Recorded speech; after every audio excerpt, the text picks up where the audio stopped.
அஸ்ஸலாமு அலைக்கும் வரஹ்மத்துல்லாஹி வபரகாத்துஹு. அல்ஹம்துலில்லாஹி ரப்பில் ஆலமீன் வஸ்ஸலாத்து வஸ்ஸலாமு அலா ரசூலிஹில் அமீன் வ அலா ஆலிஹி வ அஸ்ஹாபிஹி அஜ்மஈன். அம்மா பாத். சங்கைக்குரிய சகோதரர்களே, பெரியோர்களே, தாய்மார்களே, எல்லாம் வல்ல அல்லாஹுவின் மகத்தான கருணையினால் தராவீஹ் தொழுகையிலே நின்று வழிபடுவதன் மூலமாக அல்லாஹுவினுடைய அருளையும் அவனுடைய கலாமின் ஓசைகளையும் கேட்கக்கூடிய நல்ல வாய்ப்பை நாம் பெற்றுக்கொண்டிருக்கிறோம். எல்லாம் வல்ல இறைவன் நம்முடைய அமல்கள் நிறுக்கப்படக்கூடிய தராசு தட்டில் இந்த நன்மைகளை எல்லாம் கனமுள்ளதாக ஆக்கியருள் புரிவானாக. கண்ணியத்திற்குரிய சகோதரர்களே, பெரியோர்களே, இன்றைய தினம் நாம் தராவீஹ் தொழுகையிலே ஓதிய அந்த பகுதியிலிருந்து ஒரு சில செய்திகளை உங்களுக்கு நான் நினைவுபடுத்த ஆசைப்படுகிறேன். வாழ்க்கையில் மிகவும் அவசியமான, மிக மிக தேவையான சில எண்ணங்களை, சில மனநிலைகளை இந்த செய்திகள் நமக்கு நிச்சயமாக உணர்த்தும். இன்றைக்கு நாம் ஓதிய பகுதியிலே அல் கஹஃப் என்கின்ற ஒரு அத்தியாயத்தின் பெரும்பகுதியை நாம் செவியுற்றோம். அதிலே கடைசியாக நாம் செவியுற்ற பகுதியிலே இறைத்தூதர் மூசா அலைஹிஸ்ஸலாம் அவர்களும் ஹதர் அலைஹிஸ்ஸலாம் அவர்களும் சந்தித்து கொண்ட அந்த நிகழ்ச்சியினுடைய சில பகுதிகள் இடம்பெறுகின்றன. அந்த வரலாற்றிலிருந்து நமக்கு கிடைக்கக்கூடிய சில பாடங்களைத்தான் நான் இன்றைக்கு சுருக்கமாக உங்களுக்கு சொல்ல இருக்கிறேன். ஹஜ்ரத் மூசா அலைஹிஸ்ஸலாம் அவர்கள் ஒரு முறை இஸ்ரவேலர்களிடையே உரை நிகழ்த்துவதற்காக நின்றிருந்தார்கள். ஒரு உரை ஒன்று நிகழ்த்தினார்கள். அந்த உரை இஸ்ரவேலர்களிடத்திலே நல்ல தாக்கத்தை ஏற்படுத்தியது. அவர்களுடைய மனதை அப்படியே நெகிழச் செய்தது.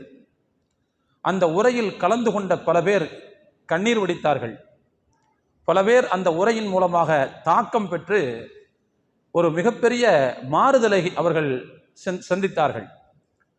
அந்த உரை நடந்து முடிந்ததற்கு பிறகு அந்த இஸ்ரவேலர்களில் ஒருவர் மூசா அலைஹிஸ்ஸலாம் அவர்களை சந்திக்கிறார். சந்தித்து மூசா அலைஹிஸ்ஸலாம் அவர்களிடத்தில் ஒரு கேள்வி கேட்கிறார். நிச்சயமாக அந்த மனிதரும் மூசா நபி நிகழ்த்திய அந்த சொற்பொழிவினால் தாக்கம் பெற்றவர், மனம் உருகி போனவர், கசிந்து கண்ணீர் விட்டவர் தான். இப்போ மூசா நபி மேலே அவருக்கு ஒரு விதமான மதிப்பு ஏற்பட்டு அந்த மதிப்பு மனதுக்குள் இருக்கும்போது அவர் கேட்ட கேள்வி என்ன அப்படின்னா, இன்றைக்கு இந்த உலகத்தில் உங்களை விட மிக அறிந்தவர்கள் யாரும் இருக்கிறார்களா என்று கேட்டார். நிச்சயமாக மூசா நபி ஒரு இறை தூதர், அதுவும் நபி மட்டுமல்ல, ரசூல் வேற. ரசூல் மார்களில் மிகவும் உயர்ந்த அந்தஸ்து உள்ள 5 பேர் இருக்கிறார்கள். அவர்கள் உலுல் அஸ்மு என்று சொல்வார்கள், தீரமிக்க இறை தூதர்கள்னு. அதுல மேல இடத்துல இருக்கிறவங்க ரசூலுல்லா. அதுல ஒரு 5 பேர் வருவாங்க. அதுல 3வது இடத்துல மூசா நபி வருவாங்க. அப்போ அப்படி இறை தூதர்களிலேயே மிகவும் பொறுக்கி எடுக்கப்பட்ட மிக முக்கியமான நபிமார்களில் ஒருவராக மூசா நபி இருக்கிறாங்க. அன்றைய தினம் அந்த தகுதியில் மூசா நபியை தவிர வேறு எந்த நபிமார்களும் உலகத்தில் கிடையாது. அப்போ அவர் கேட்ட கேள்விக்கு இயல்பிலேயே மூசா நபி பதில் சொல்லிவிட்டார்கள், யாரும் இல்லை அப்படின்னு சொல்லிவிட்டார்கள். இன்றைய தினம் உங்களை விட மிக அறிந்தவர் யார் என்று கேட்கும்போது யாரும் இல்லை என்று சொல்லிவிட்டார்கள். அவர்கள் யதார்த்தத்தை எடுத்து சொன்னார்கள். ஆனாலும் கூட இறைவன் இந்த பதிலை விரும்பவில்லை. என்ன செஞ்சிருக்கணும்னா, அல்லாஹ் தான் அப்படின்னு சொல்லியிருக்கணும். ஆனா கேள்வி கேட்டவர் இந்த பூமியில்னு கேட்டார். யதார்த்தமாக மூசா நபி சொன்னதில் தப்பு கிடையாது. ஆனா இருந்தாலும் அறிவு என்று வரும்போது, ஞானம் என்று வரும்போது, நிச்சயமாக எல்லாவற்றையும் விட மிகப்பெரிய தெரிந்தவன் அல்லாஹ் ஒருவன் இருக்கிறான். அதை அவங்கள்ட்ட சொல்லாததுனால இறைவன் மூசா நபிக்கு ஒரு சின்ன அறிவுறுத்தலை வழங்க விரும்பினான். சொல்லப்போனால் ஒரு கண்டனம்னே வச்சுக்கிறலாம் அதை. அப்படி வழங்க விரும்பினான். அப்போ என்ன செஞ்சான்னு சொன்னால், மூசா நபியை நீங்கள் இந்த மாதிரி ஒரு இடத்துக்கு போங்க, மஜ்மஉல் பஹ்ரைன், கடல்கள் 2 கடல்கள் சங்கமிக்கக்கூடிய இந்த இடத்திற்கு செல்லுங்கள். அங்கே நம்முடைய அடியார் ஒருவர் இருப்பார், அவரை சந்தியுங்கள், அவரிடத்தில் நீங்கள் சில விஷயங்களை தெரிந்து கொள்ளுங்கள் என்று அனுப்பினார். மூசா நபி பயணத்தை தொடங்குகிறார்கள்.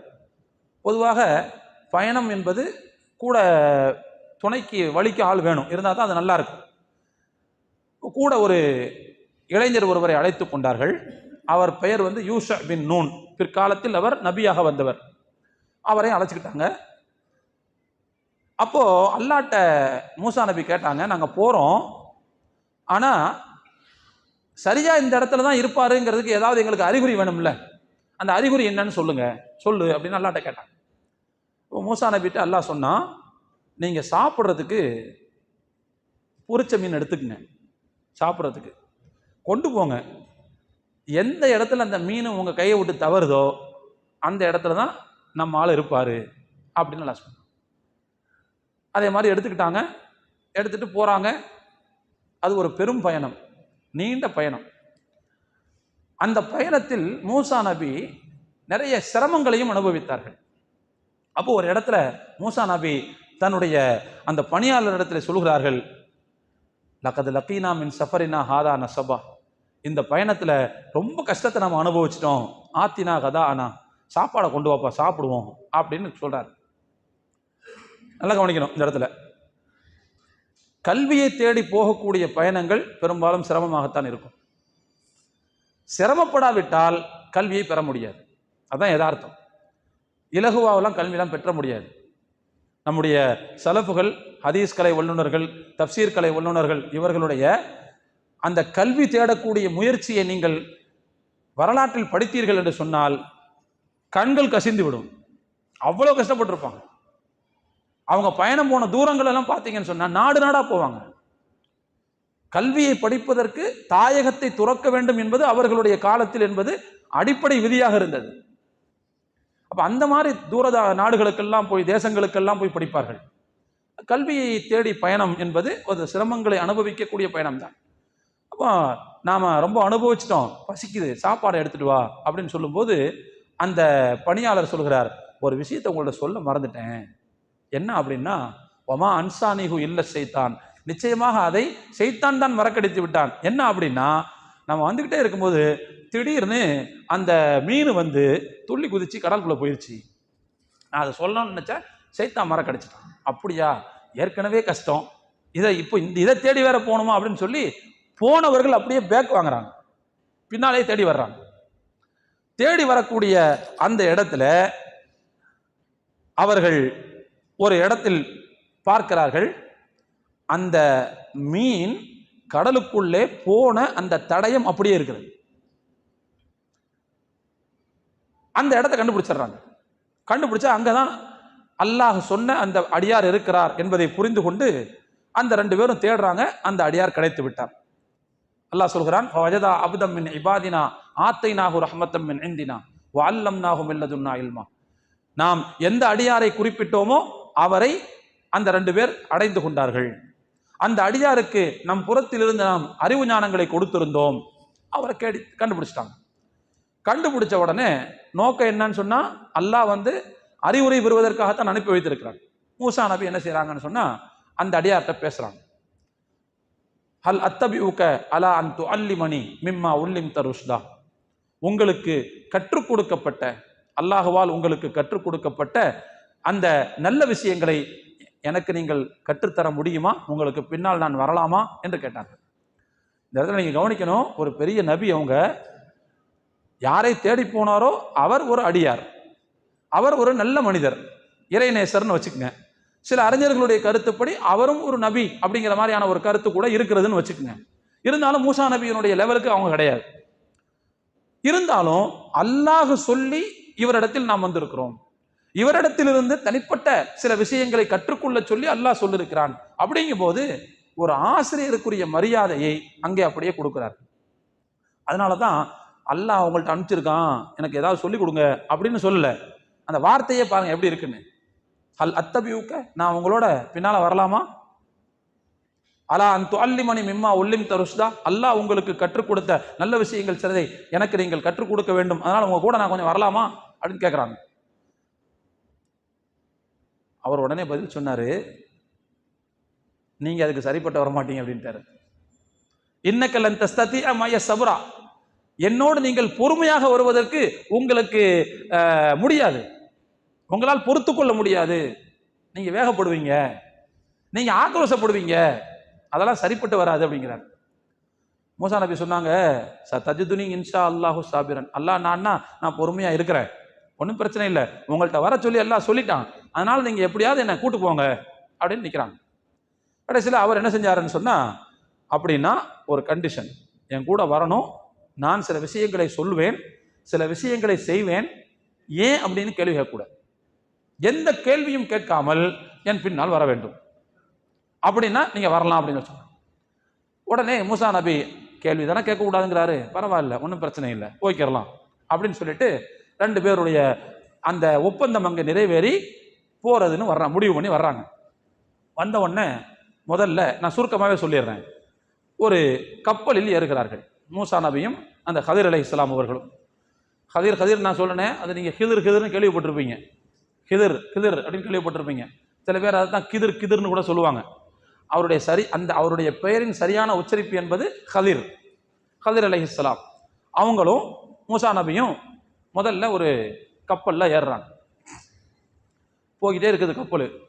திடீர்னு ஹதிர் அலைஹிஸ்ஸலாம் என்ன பண்ணுறாரு, அந்த கப்பலில் ஒரு ஓரத்தில் போய் ஓட்டையை போடுறாரு. மூசா நபி கோவம் வந்துருச்சு, அட என்னங்க நீங்கள் அது போய் ஓட்டையை போடுறீங்க, நம்மளை பெருசாக மதித்து நம்மள்கிட்ட காசு கூட வாங்காமல் நம்மளை ஏற்றிட்டு வந்திருக்கிறாங்க, அவங்களுக்கு செய்கிற உதவியா இது, உபத்திரவம் செய்றீங்க நீங்க அப்படின்னு கேள்வி கேட்டார். உடனே அந்த ஹதிர் அலைஹிஸ்ஸலாம் அவர்கள், நான் ஏற்கனவே சொன்னா இல்லையா என் கூட வர்றதுக்கு உங்களால் முடியாதுன்னு, அலம் அகுல் இன்னக லன் தஸ்ததிஅ மஅய சப்ரா, என்னோடு பொறுமையாக வருவதற்கு உங்களால் முடியாதுன்னு நான் சொன்னனே, நீங்க கவனிக்கலையா அப்படின்னாரு. ஆமா ஆமா ஆமா சரி, நான் இனிமேல் கேள்வி கேட்க மாட்டேன் அப்படின்ட்டார். நான் இனிமேல் கேள்வி கேட்க மாட்டேன். சரி, அந்த பயணம் முடியுது. அதற்கு பிறகு அடுத்து ஒரு பகுதியில் நடந்து போய் கொண்டிருக்கிறார்கள். போய் கொண்டிருக்கிற நேரத்தில் ஒரு சின்னஞ்சிறு பையன், ஒரு சின்ன வயசு பையன் வச்சுக்கங்க, ஒரு குட்டி பையன் தெருவில் விளையாடிக்கிட்டு இருக்கிறான். போய்கிட்டே இருக்கும்போது திடீரென்று ஹதிர் அலைஹிஸ்ஸலாம் அவர்கள் அந்த பையனை அழைத்து கொலை செய்து விடுகிறார்கள். ஃபகதலஹு, கொலை செய்து விடுகிறார்கள். உடனே மூசா நபி, அவர் ஒரு ஷரியத் வழங்கப்பட்ட ஒரு நபி, அவர் கொலை என்பது ஒரு ஷரியத்தில் எவ்வளவு பெரிய மாபெரும் குற்றம், அது அவரால் தாங்க முடியல. அவர் உடனே கேட்டார், அகதல்த நஃப்ஸன் ஸக்கிய்யத்தன் பிகைரி நஃப்ஸின், எந்த விதமான குற்றமும் செய்யாமல் ஒரு உயிரை இப்படியா நீங்கள் கொலை செய்வீர்கள், ஏன் இப்படி செஞ்சீங்க அப்படின்னு கேட்ட உடனே அவர் தம் பங்குக்கு சத்தத்தை இன்னும் கொஞ்சம் உயர்த்தினார். முதல்ல நான் சொன்னது உங்களுக்கு புரியலையான்னு ஃபர்ஸ்ட் கேட்டார். ரெண்டாவது கொஞ்சம் அழுத்தம் திருத்தமான வார்த்தையோடு, அலம் அகுல் லக இன்னக லன் தஸ்ததிஅ மஅய சப்ரா, என் கூட பொறுமையாக வர முடியாது நான் சொன்னேன் உங்களுக்கு தெரியாதா என்று கொஞ்சம் சற்று அழுத்தமான வார்த்தைகளை சொன்னாங்க. சார் பரவாயில்ல, ஏற்கனவே ஒரு தடவை எனக்கு மன்னிச்சிட்டீங்க, இப்போ ஒரு தடவை விட்டுருங்க, 2வது தடவை இனிமே நான் கேட்கவே மாட்டேன், இந்த ஒரு தடவை மட்டும் நீங்க மாஃப் கொடுங்க என்று மறுபடியும் மூசா நபி சொல்ல, தொடர்ந்து அந்த பயணம் போனது. 2 பேருமாக சேர்ந்து ஒரு ஊருக்கு போகிறார்கள். அந்த ஊருக்கு போனால் பசிக்குது இவங்க 2 பேருக்கும். அந்த ஊர் மக்கள் அவங்கள்ட்ட சாப்பாடு தாங்கன்னு கேட்குறாங்க. இஸ்தத்தாமா, சாப்பாடு தாங்கன்னு கேட்குறாங்க. சாப்பாடு தாங்கன்னு கேட்டால் அதுக்கு பேர் யாசகம் கிடையாது. இஸ்லாத்தினுடைய மரபு ஒன்று இருக்கிறது. சில முக்கியமான ஆட்கள், அதாவது ஏழைகள் அல்லாமல் ஒரு பொதுவாக ஒரு ஊருக்கு இந்த மாதிரி ஆட்கள் வருவாங்கன்னு சொன்னால் அவங்களுக்கு அந்த ஊர் மக்கள் என்ன செய்யணும்னு சொன்னால் ஒரு 2-3 நாட்களுக்கு அவர்களுக்கு உணவுக்கு ஏற்பாடு செய்ய வேண்டும். இப்படி ஒரு நடைமுறை ஒன்று இருக்குது, இன்னைக்கும் இருக்குது. அது ஏழைகளுக்கு தான் கொடுக்கணும், யாசகர்களுக்கு தான் கொடுக்கணும்னு அர்த்தம் இல்லை. இவர்களுக்கு கொடுக்குற இதற்கு பெயர் உபசரிப்புன்னு பேர். இன்னைக்கும் அந்த சுன்னத்து இருக்குது. ஆனா அந்த மரபு அழிஞ்சு போன ஒரு மரபாக இன்றைக்கு இருந்து கொண்டிருக்கிறது. புரிஞ்சுங்களா? அந்த மாதிரி தான் இவங்க என்ன செய்றாங்க, அந்த ஊர் மக்கள்கிட்ட உணவுக்கு ஏற்பாடு செய்ய சொல்லி கேட்டார்கள். ஆனா அந்த ஊர் மக்கள் உணவு கொடுக்க மறுத்து விட்டார்கள். இருந்தாலும் என்ன செய்யறாங்கன்னு சொன்னா, அந்த ஊர்ல ஒரு உடைந்த சுவர் ஒன்று கிடக்கு, ஒரு குட்டி சுவர் ஒன்று கண்ணில் தென்படுகிறது. உடனே ஹதர் அலைஹிஸ்ஸலாம் அவர்கள், வாங்க 2 பேரும் போய் அந்த சுவத்தை கொஞ்சம் கல்லுகளில் வச்சு கெட்டி சரி பண்ணி விட்டுருவோம் வாங்கன்னு கூப்பிட்டாங்க மூசா நபியை. மூசா நபிக்கு மறுபடியும் தலையில கிருன்னு ஏறிடுச்சு. இந்த ஊர் மக்கள்கிட்ட சாப்பாடு கேட்டோம், கொஞ்சம் கூட நாகரிகமே இல்லாத பயலுக, சாப்பாடே தரல. இந்த ஊர் மக்களுக்கு அந்த ஊருடைய சுவத்தை நீங்க சரி பண்ணி குடிக்க போறீங்களா? காசு கூட வாங்காம சோறு தராத பயலுக்கு நீங்க என்ன ஓசியில வேலை பார்த்து கொடுக்கறது அப்படின்னு மறுபடியும் கேட்டார். அப்போ ஹதர் அலைஹிஸ்ஸலாம் அவர்கள், ஹாதா ஃபிராக்கு பைனி ஒபைனிக், நம்ம 2 பேரும் பிரியறதுக்கான நேரம் வந்துருச்சு. 3 தடவை மன்னிப்பு கொடுத்தாச்சு, 4வது தடவைலாம் கிடையாது, 3 தான். இதுக்கு மேலே நீங்களும் உங்களுக்கும் நமக்கும் செட் ஆகாது, சங்காத்தமே சரியா வராது. நான் 3 விஷயம் செஞ்சேன், அந்த 3 விஷயத்துக்கும் என்ன காரணம்ங்கிறத சொல்லிடுறேன், அதோட நம்ம 2 பேரும் என்ன செஞ்சுக்கிடுவோம், சலாம் சொல்லி பிரிஞ்சிருவோம் அப்படின்னு சொல்லி மூசா நபிட்ட அவர் விளக்கம் சொல்றார். முதல்ல நம்ம வந்தோம்ல கப்பல்ல, நான் அதை ஓட்ட போட்டேன்ல. ஏன் ஓட்ட போட்டேன் தெரியுமில்ல? அந்த பகுதியில் ஒரு அநியாயக்கார அரசன் இருந்தான். அவன் நல்ல கப்பல்களை அபகரித்துக் கொள்வான். கப்பல் நல்லா இருந்துன்னு சொன்னா அவன் எடுத்துக்குவானா, அதில் உள்ள சரக்குகளோட சேர்த்து அவன் தூக்கிவானா. ஆனா அந்த கப்பலோ சில ஏழைகளுக்கு சொந்தமானது. ஃபகானத் லிமசாகீன யஅமலூன ஃபில் பஹரி, கடல் தொழில் செய்யக்கூடிய சில ஏழைகளுக்கு சொந்தமான கப்பல் அது. அதை வச்சு தான் அவங்களுடைய வயிற்ற கழுவிக்கிட்டு இருக்கிறாங்க அவங்க. அந்த மாதிரியான நபர்களுக்குள்ள அந்த கப்பலை போய் அந்த மன்னன் அபகரிச்சுட்டான்னு சொன்னா அடுத்து அவங்க வீட்டுல அடுப்பெரிய வேணாமா? அப்ப நான் என்ன செஞ்சேன்னு சொல்லி சொன்னா, ஒரு பெரிய தவறு நடக்காமல் இருப்பதற்கு, ஒரு பெரிய மோசம் நடக்காமல் இருப்பதற்கு ஒரு சின்ன தப்பு செஞ்சா பரவாயில்லை அப்படின்னு நான் என்ன செஞ்சேன், ஓட்ட போட்டு விட்டேன். ஓட்ட போட்டா அது மூழ்குவதை அவன் பார்த்து விட்டு இதை விட்டுருங்க விட்டுருங்கன்னு சொல்லிட்டான். தள்ளி வந்ததுக்கு பிறகு நம்ம சரி பண்ணிட்டோம், முடிஞ்சு போச்சு. ஒரு பொதுவா ஒரு விதி ஒன்று இருக்குது இஸ்லாத்துல, என்ன அப்படின்னா, அதாவது மோசமான தவறு 2 தவறு இருக்குது, 2ல ஏதாவது ஒன்று செஞ்சாகணும் அப்படிங்கிற ஒரு நெருக்கடி வருது. இப்ப என்ன செய்யணும் அப்படின்னா, மார்க்கம் சொல்லுது, அந்த 2ல எது அகஃப், எது மிக இலகுவான தவறு எது என்று பாருங்கள், அதை செய்யுங்கள்னு மார்க்கம் சொல்லுது. இந்த விதியின் அடிப்படையில் ஒரு பெரிய தவறை தடுப்பதற்காக நான் சின்ன தவறை செய்தேன். இதுதான் அதுக்கான காரணம். இப்போ அந்த கப்பல் காப்பாற்றப்பட்டு அந்த ஏழைகளுக்கு அது போய் கிடைத்து விட்டது. 1. 2வது, அந்த பையனை நான் கொலை பண்ணினேன், உடனே நீங்க குதிச்சிங்களே, ஏன் அப்படின்னா, அந்த பையன் அவருடைய பெற்றோருக்கு ரொம்ப செல்ல புள்ள, ஓவரா செல்லம் கொடுப்பாங்க பிற்காலத்தில். அப்ப இந்த புள்ள தருதலையா மாறும், கடைசியில இந்த புள்ள பெற்றோருக்கு தொல்லையா மாறும். எந்த அளவுக்குன்னு சொன்னா, அந்த புள்ளையின் அந்த பெற்றோர்களுடைய தீனுக்கு இவன் பாதகமா மாறிடும். சொல்ல போனா அந்த மக்கள், அந்த பெற்றோர்கள் இவனால முர்த்தத்தாகிறதுக்கு வாய்ப்பு இருக்குது, மார்க்கத்தை விட்டுட்டு போறதுக்கு வாய்ப்பு இருக்குது. அந்த அளவுக்கு மோசமான ஒரு ஆளா இவன் எதிர்காலத்துல வருவான். அதனால இருக்கட்டும், இப்பவே போகட்டும் அப்படின்னு சொல்லிட்டு என்ன செஞ்சிட்டேன், அல்லாஹ் சொல்லி நான் செஞ்சேன், அவ்வளவுதான். அதனால இதற்கு பின்னால் இருக்கிற காரணம் இதுதான் அப்படின்னு அதையும் சொன்னாங்க.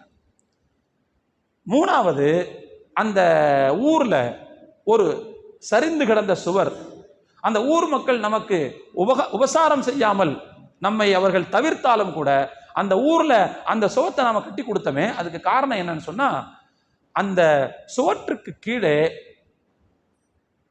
சில புதையல்கள் இருந்தன. அது லி குலாமைனி யத்தீமைனி, 2 அனாதைகளுக்கு சேர வேண்டியது. அதற்கு கீழே சில புதையல்கள் இருக்கின்றன, அவங்களுக்கு போகணும். அது இப்போ அது உடஞ்சி கிடஞ்சின்னு சொன்னா அடுத்து யாராவது தோண்டுவான், அவன் கையில் அது கிடச்சி போயிடும். இப்போ அதை என்ன செய்யணும், உரியவர்கள் கையில் போய் சேர வேண்டும் என்பதற்காக நான் அதை செப் பண்ணிட்டு வைத்தேன். எப்போ வாய்ப்பு அவங்களுக்கு கிடைக்கும் அப்போ தோண்டி எடுத்துக்கட்டும். அந்த 2 பேருடைய தந்தைமார்கள் நன்னடத்தை உள்ளவர்களாக, சாலிகானவர்களாக இருந்தார்கள். வகான அபூஹுமா சாலிஹா, அந்த யத்தீம்கள் 2 பேருடைய தந்தைமார்கள் சாலிகானவர்களாக இருந்தார்கள், நன்னடத்தை உள்ளவர்களாக இருந்தார்கள். எனவே நாம் அதை காப்பாற்றி கொடுத்தோம் என்று சொல்லி அதுக்கு முடிச்சான். இந்த இடத்துல இந்த வரலாறுல நமக்கு ஒரு மிகப்பெரிய மிக நல்ல பாடங்கள் நிறைய இருக்குது. நிறைய சொன்னால் டைம் ஆயிரும். ஒரு சில விஷயங்களை மட்டும் நான் சொல்கிறேன். முதலாவது, நீங்கள் பாருங்கள், மூசா நபி அவங்கள என்ன செய்யறாங்கன்னா, அவங்களை விட தரத்தில் குறைந்த ஒருவரிடத்தில் நீங்கள் சில விஷயங்களை கற்றுக்கொள்வதற்கு செல்லுங்கள் என்று அல்லாஹ் சொல்கிறான்.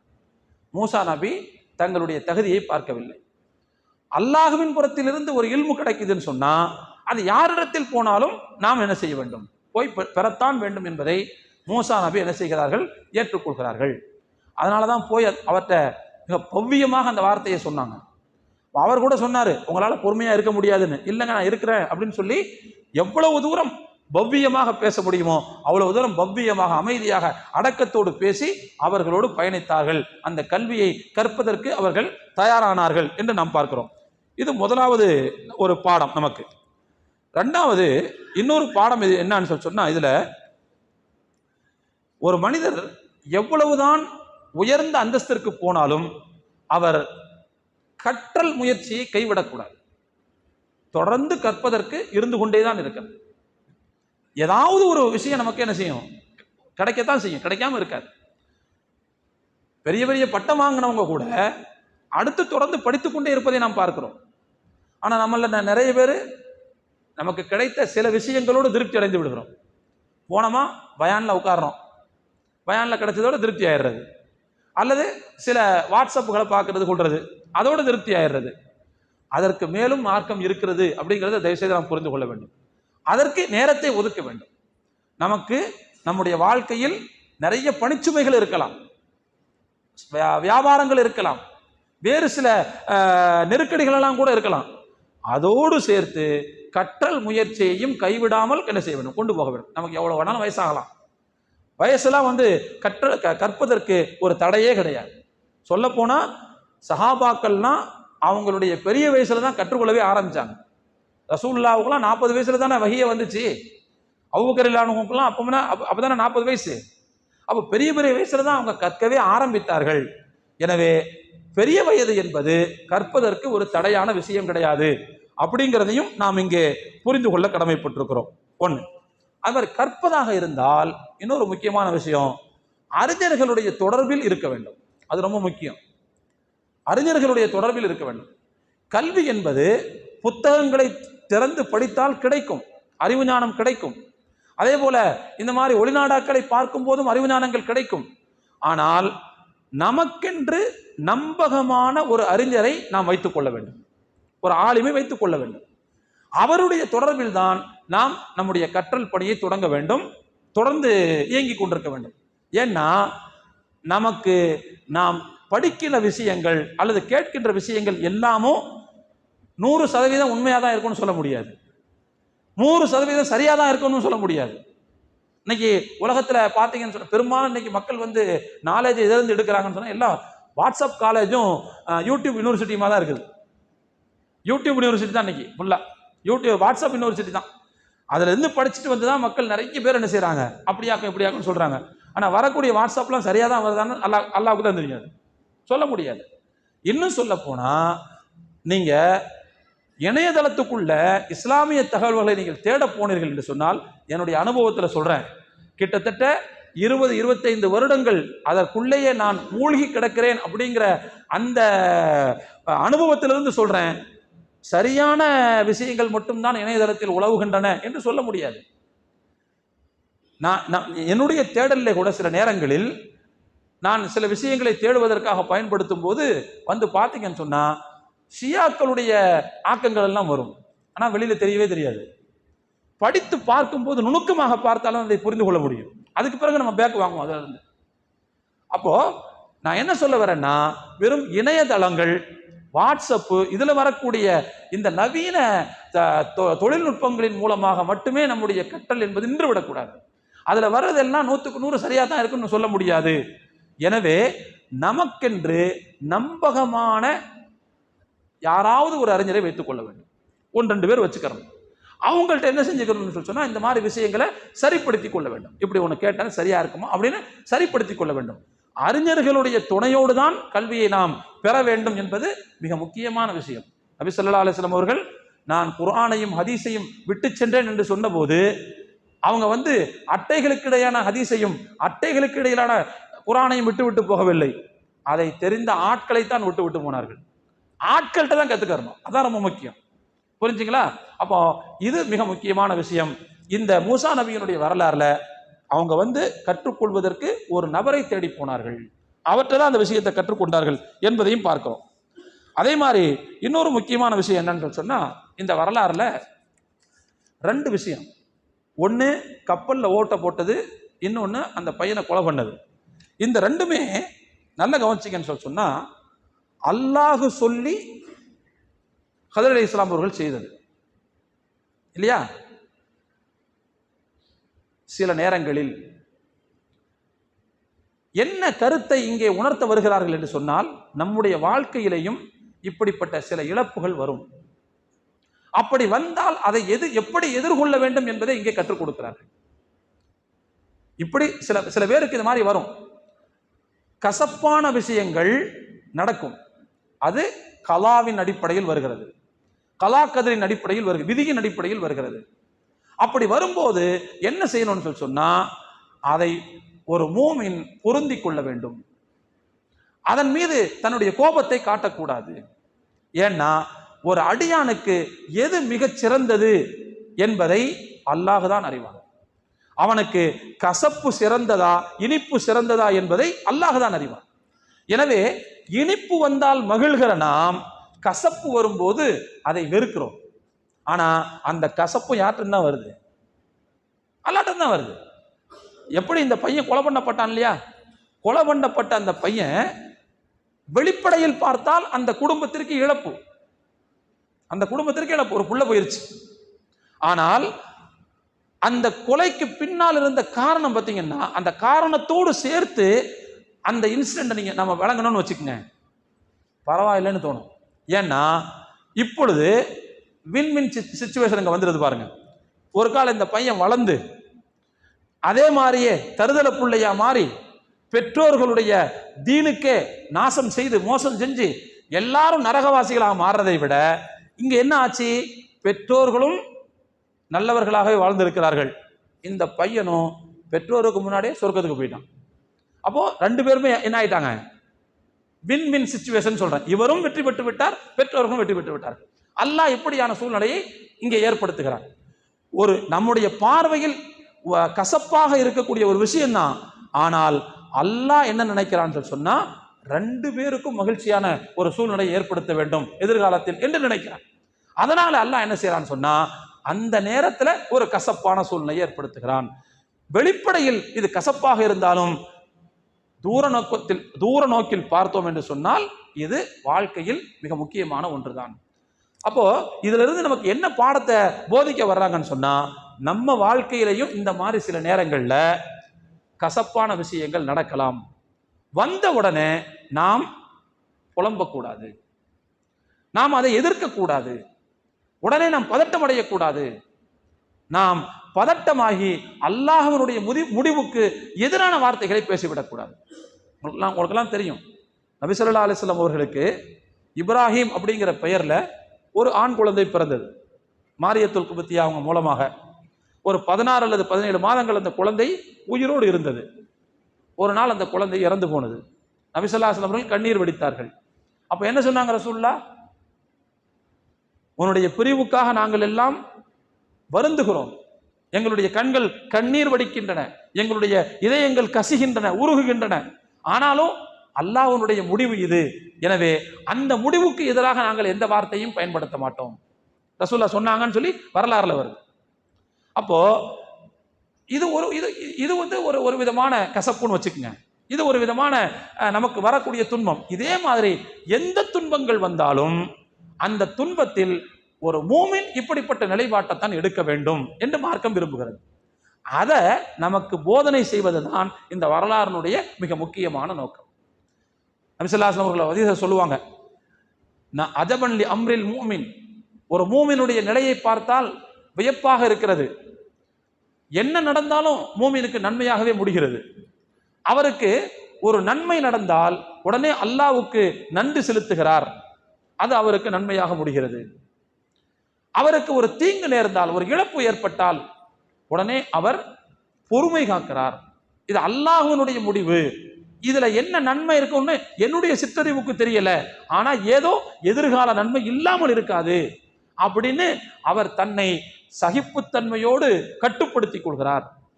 எனவே அல்லாஹ்வுடைய முடிவை அவர் ஏற்றுக்கொண்ட காரணத்தினால் அதுவும் அந்த துன்பமும் அவருக்கு நன்மையாக மாறிவிடுகிறது. இன்பத்தையும் துன்பத்தையும் நன்மையாக மாற்றிக்கொள்ளக்கூடிய அந்த வாய்ப்பு என்பது உலகத்தில் மூமின்களுக்கு மட்டுமே கிடைக்கிறது. எனவே ஆச்சரியமாக இருக்குது என்று சொன்னாங்க. எனவே அருமையான தோழர்களே, இந்த மாதிரியான பக்குவங்களையும் நாம் பெற வேண்டும். உண்மையிலேயே வாழ்க்கைங்கிறது இன்பமும் துன்பமும் சேர்ந்தது தான் இல்லையா? ரெண்டுமே இருக்கணுமா இல்லையா? அப்படித்தானே வாழ்க்கை. இறக்கத்திலேயே போய்கிட்டு இருந்தான்னு வச்சுக்கங்களேன், பள்ளத்திலேயே போய்கிட்டு இருந்தான்னு வச்சுக்கங்களேன், சுகமா இருக்காது. அந்த பள்ளத்துல போறது எவ்வளவு சுகம்ங்கிறத மேட்ல ஏறும்போது சிரமப்பட்டாதான் புரிஞ்சுக்க முடியும். அப்போ நமக்கு என்ன தேவைப்படுது? கஷ்டமும் தேவைப்படுதுங்கிற, புரிஞ்சுங்களா? வெறும் இனிப்பு மட்டும் தொடர்ந்து சாப்பிட்டுக்கிட்டே இருந்தோம்னா திகட்டி போயிடும். இனிப்பினுடைய உண்மையான சுவையை புரிந்து கொள்வதற்கு கொஞ்சம் நமக்கு காரமும் தேவைப்படுது இடையில. அந்த காரம் தான் நமக்கு வரக்கூடிய கசப்புணர்வுகள், துன்பங்கள் என்பதை புரிந்து கொள்ள வேண்டும். அந்த துன்பமும் இறைவன் ஏதோ ஒரு நோக்கத்தில் நமக்கு தூர நோக்கில் நன்மை செய்ய வேண்டும் என்கின்ற ஏற்பாட்டில் தான் செய்கிறான். ஆனா நம்முடைய சிற்றறிவுக்கு அது புலப்படுவதில்லை என்று நாம் முடிவு செய்து கொள்ள வேண்டும். அப்படின்னா துன்பங்களை எளிதாக கடந்து சொல்வதற்கான ஒரு வாய்ப்பு நமக்கு கிடைக்குங்கிறதையும் இந்த இடத்துல நாம் புரிந்து கொள்ள கடமைப்பட்டிருக்கிறோம். இது ஒரு செய்தி. இன்னும் ஒரே ஒரு செய்தியை சொல்லி முடிச்சுக்கிறேன். அந்த சுவரை செப்பனிட்டார்களா இல்லையா? செப்பனிட்ட இடத்துல நல்லா கவனிக்கணும். அந்த ஆயத்து எப்படி வருதுன்னு சொன்னா, அந்த சுவற்றுக்கு கீழே புதையல் இருந்தது, தங்க புதையல் இருந்தது. அது 2 அனாதை சிறுவர்களுக்கு சேர வேண்டியது. வகான அபூஹுமா சாலிஹா, அல்லாஹ் பயன்படுத்தக்கூடிய வார்த்தை. ஹதர் அலைஹிஸ்ஸலாம் அவர்கள் இந்த வார்த்தையை சொல்றாங்க. அந்த 2 பேருடைய தந்தை சாலிகான மனிதராக இருந்தார் அப்படின்னு வருது. அப்ப என்ன அர்த்தம்னா, அந்த தந்தை சாலிகான மனிதராக இருந்தார், அவருடைய சொத்து தான் இந்த புதையல், அது அவருடைய வாரிசுகளுக்கு போகணும், அதனால நான் இதை செப்பனிட்டேன் என்று சொல்கிறேன். இதுல என்ன அப்படின்னு பாத்தீங்கன்னா, பெற்றோர்கள் நல்லவர்களாக வாழும்போது அல்லாஹ் அவர்களை மட்டும் காப்பாற்றுவதில்லை, பிள்ளைகளையும் சேர்த்து காப்பாற்றுகிறார். நாம சுத்தமா நடந்துகிட்டா, நாம சாலிகா நடந்துகிட்டா, நாம தவறில்லாமல் நடந்து கொண்டால் அல்லாஹ் நம்மை மட்டும் பாதுகாப்பதில்லை, நம் பிள்ளைகளை பாதுகாக்கிறார். நம் பிள்ளைகளை பாதுகாக்கிறார். சொல்ல போனா அந்த ஆயத்தினுடைய விரிவுரையில பார்த்தா, வகான அபூஹுமா சாலிஹா அப்படின்னு வருது இல்ல, அந்த 2 பேருடைய தந்தை நல்லவராக இருந்தார். அந்த தந்தைனா அவர் பெத்த தந்தை இல்லையா, 7வது தலைமுறை தந்தையாம், அப்படிதான் வரலாறுல வருது. அப்படின்னா என்ன அர்த்தம்னா, இந்த 2 அனாதை பிள்ளைகளுடைய தந்தையின் தந்தையின் தந்தையின் தந்தையின் தந்தையின் தந்தை 7வது தலைமுறை பாட்டனார். அவர் 7வது தலைமுறை பாட்டனார். அப்ப 7வது தலைமுறையில பாட்டனார் ஒருத்தர் சாலிகா நடந்தது 7 தலைமுறை தாண்டி பிள்ளைகளை காப்பாத்தோம் அப்படின்னா, நாம சுத்தமா நடந்தா நம்ம பிள்ளைகளுக்கு மட்டுமல்ல தலைமுறையே காப்பாற்றலாம், நம்முடைய மரபையே காப்பாற்றலாம், நம்ம மரபணுக்களையே காப்பாற்றலாம். அப்படியான ஒரு வாய்ப்பு அல்ல என்ன செய்ய தர்றோம். நல்லா பாருங்களேன், அந்த செல்வத்தை பாதுகாக்கக்கூடிய ஏற்பாடு எத்தனை தலைமுறையா பாதுகாக்கப்படுது பாருங்க. கடைசியில யாருக்கு அந்த புதையல் கிடைக்க வேண்டுமோ, சட்டப்படி உரிமைப்படி யாருக்கு போகணுமோ அவங்களுக்கு போய் கிடைக்கிறதுக்காகவே அல்லாஹ் என்ன செய்யறான்னு சொன்னா அதை பாதுகாத்து வைக்கிறான். பாதுகாத்ததற்கு அடிப்படை காரணம் என்னன்னு சொன்னா அவங்க செஞ்ச நன்மை. எனவே இதுவும் நமக்கு ஒரு மிக முக்கியமான பாடம். என்ன பாடம்? நாம தூய்மையாக நடந்து கொள்ளும் போது, நாம் இபாதத்துகள் செய்கிற போது, ஒழுக்கமாக நடந்து கொள்கிற போது அல்லாஹு தாலா நம்மை மட்டும் பாதுகாப்பதில்லை, நம்முடைய தலைமுறையை பாதுகாக்கிறான், அடுத்தடுத்த தலைமுறைகளும் சேர்த்து பாதுகாக்கிறான். அப்படிங்கிறது இறைவன் நமக்கு கொடுக்கக்கூடிய மிகப்பெரிய கிஃப்ட். இப்படிப்பட்ட நல்ல பாடங்களை கொண்ட ஒரு வரலாறு தான் மூசா நபி ஹதர் அலைஹிஸ்ஸலாம் அவர்களுடைய சந்திப்பு வரலாறு. எல்லாம் வல்ல இறைவன் இந்த வரலாற்றிலிருந்து நாம் பெற்ற இந்த பாடத்தை நம்முடைய வாழ்க்கையில் தொடர்ந்து கடைபிடிப்பதற்கு எல்லாம் வல்ல இறைவன் நமக்கு தௌஃபீக் செய்ய வேண்டும். அல்லாஹ் தலைமுறையாக நம்மை பாதுகாக்க வேண்டும் என்று துஆ செய்தவனாக என்னுடைய உரையை நிறைவு செய்கிறேன். வ ஆகிரு தஅவானா அனில் ஹம்துலில்லாஹி ரப்பில் ஆலமீன். அஸ்ஸலாமு அலைக்கும் வரஹ்மத்துல்லாஹி வபரகாத்துஹு.